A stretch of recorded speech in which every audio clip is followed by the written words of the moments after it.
வருகிறார். ஆனால் வெளியிலே வெளிவாசலில் இருந்து உள்ளே எழுந்து வருகிறார். மகளே கோதை, யான் பெருமாளுக்கு கொடுத்த மாலையை எடுத்துக்கொண்டு நீ சூடிக்கொண்டாயே, எப்படிப்பட்ட பாவம் தெரியுமா? இதற்கு பரிகாரமே இல்லையம்மா. எந்தை தந்தை தந்தை தம் மூத்தப்பன் படிகால் தொடங்கி வந்து வழி வழியால் செய்து வந்த பெருமாள் கைங்கரியத்தை கெடுத்து விட்டாயே அம்மா.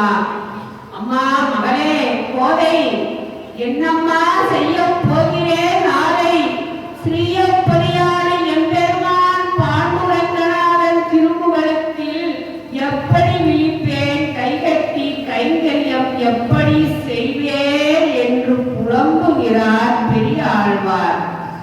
அப்பா, ஒருவர் நாராயணா அச்சுதா அனந்தா வாசுதேவா ஜனார்தனா யக்ஞேஷா யக்ஞபுருஷா ஹே பாண்டுரங்கா ஹே விஷ்ணு நமோஸ்துதேன்னு சொல்லி வீணாகாலம் செய்து கொண்டே போயிருந்தாரப்பா.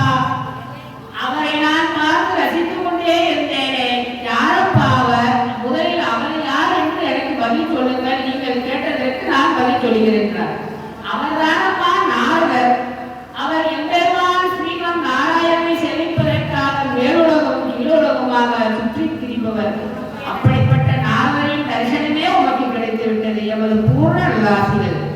அப்பா, இப்போது சொல்கிற ஒரு கேள்விக்கு, அப்பா, சபரியின் எச்சில் படித்த பிரசாதத்தையே சக்கரவர்த்தி திருமகன் ராமனே ஏற்கும் பொழுது தங்கள் மகள் கோதை சூடிக்கொண்ட மாலையை ஏற்றுக்கொள்ள மாட்டானா என்ன? இந்த கண்ணியம் பெறுவார் ஆட்சி படைக்கிறவன் என்னை அழைகிறாரப்பா. யான் சூடி கொடுத்த மாலையை இதுநாள் வரையில் எம்பெருமான் ஒரு நாளும் தடுத்ததே இல்லையப்பா. வர்ணனை பெரியார் திகைக்கிறார். என்ன பழநாட்களாக சூடி கொடுத்த மாலையை பெருமாளுக்கு, நீ சூடி கொடுத்த மாலையா பெருமாளுக்கு சமர்ப்பித்தேன் என்று திகைத்தார்.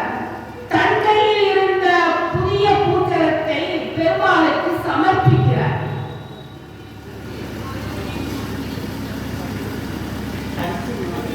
ஆனால் பெருமாள் அந்த மாலையை ஏற்கவில்லை.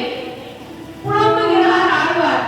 பெருமாளே, நான் கொடுத்த புதிய மாலையை நீ ஏற்றுக்கொள்ளவில்லையா? பக்தியில் ஏதேனும் குறை கண்டு விட்டாயா என்று புலம்புகிறார். அவருடைய புலம்பலை கண்டு கோதையவருக்கு தாண்டவில்லை. அப்பா, வருத்தப்படாதீர்கள். நான் சூடிய அந்த பழைய மாலை தங்கள் இடத்தில் இருக்கிறதா? அதை எம்பெருமானுக்கு சூட்டுங்கள். எம்பெருமான் அதை ஏற்றுக்கொள்வார் என்றார்.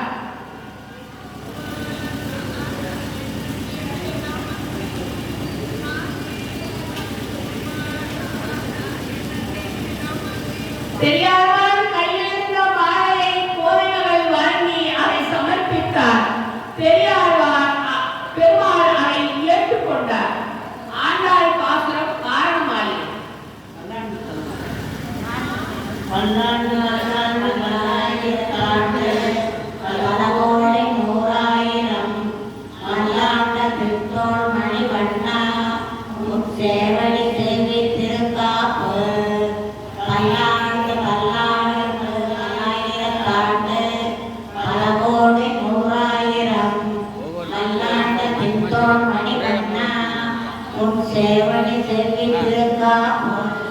பெரியாழ்வார் உலகம் புகழ ஒரு பெண்ணை பெருமாள் ஆண்டாளை அழைத்துக் கொண்டு ஆண்டாள் மறைகள் உலகம் பெரியாழ்வார் உலகம் புகழ ஒரு பெண்ணை வளர்த்தேன், அவளை அழைத்துக் கொண்டு போய்விட்டார். அழுது புலம்புகிறார். பெருமாள் அசரியார், பெரியாழ்வானே வருந்த வேண்டாம். என் தேவிமார்களின் ஸ்ரீதேவியும் பூதேவியும் நீலாதேவியும்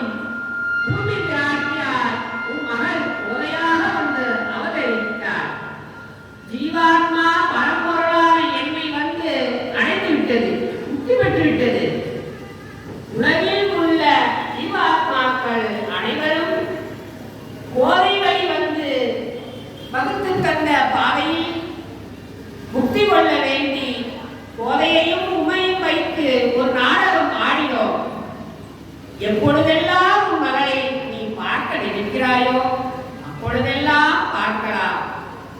உன் மகளை எமக்கு மணமுடித்து வைத்ததால் இனி நீ பெரியாழ்வார் என்று புகழ்வீர்கள்.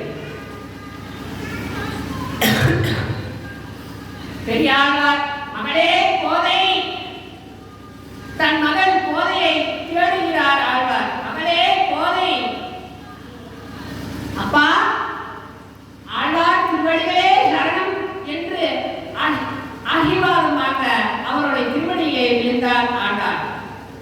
பெரியாழ்வார் மகளே கோதை, ஐயைந்தும் ஐந்தும் திருப்பாவை என்னும் திருப்பாமாலையையும் பூமாலையையும் சூடிக் கொடுத்து அதையும் பெருமாள் உண்மையும் ஏற்றுக்கொண்டதால் இனி இன்று முதல் ஆண்டாள் என்று ஆழ்வார்களாலும் அனைவர்களாலும் அழைக்கப்படுவாய்.